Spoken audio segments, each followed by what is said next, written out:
সাবরুম মনুবাজার থানার কালাঠেপা নলসিং সর্দার পাড়ায় ৯ বছরের শিশু কন্যা হত্যার ঘটনা নিয়ে সরব হন বিরোধী দলনেতা।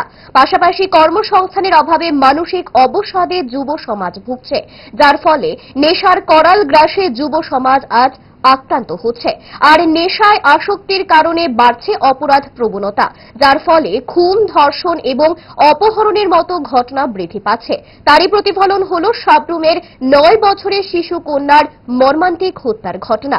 একটা সময়ের জনজাতিরা গরিব হলেও এই জাতীয় অপরাধগুলি ছিল না। বৃহস্পতিবার সংবাদ মাধ্যমের সামনে এই সমস্ত বিষয়গুলি নিয়ে প্রতিক্রিয়া ব্যক্ত করেন বিরোধী দলনেতা জিতেন্দ্র চৌধুরী। এই অপরাধ প্রবণতা থেকেই যে খুন, ধর্ষণ, অপহরণ এবং এই জাতীয় একটা মর্মান্তিক ঘটনা ঘটল মাত্র ৯ বছরের বাচ্চা শিশু। একটা সময়েতে আমাদের ট্রাইবেলদের মধ্যে গরিব হলেও এই জাতীয় অপরাধ, ধর্ষণ, অপহরণ এগুলো ছিল না, ট্রাইবেলদের মধ্যে এগুলো শোনা যেত না। এখন আর কোনো বাছ বিচার নেই। এটাই তো সভ্যতার নিয়ম।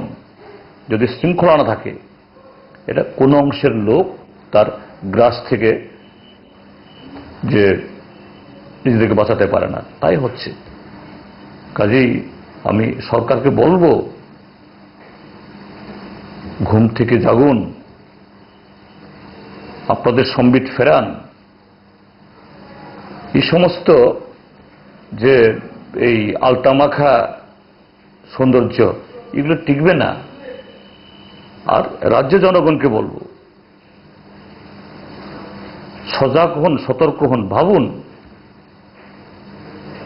এইভাবে কত মায়ের কোল খালি হবে। এইভাবে আমাদের নতুন প্রজন্ম আর কাহা তক আমরা ধ্বংসের দিকে ঠেলে দেব। আর আমরা সাক্ষী গোপালের মতো তাকিয়ে থাকবো, কিছু বলবো না। এটা হতে পারে না।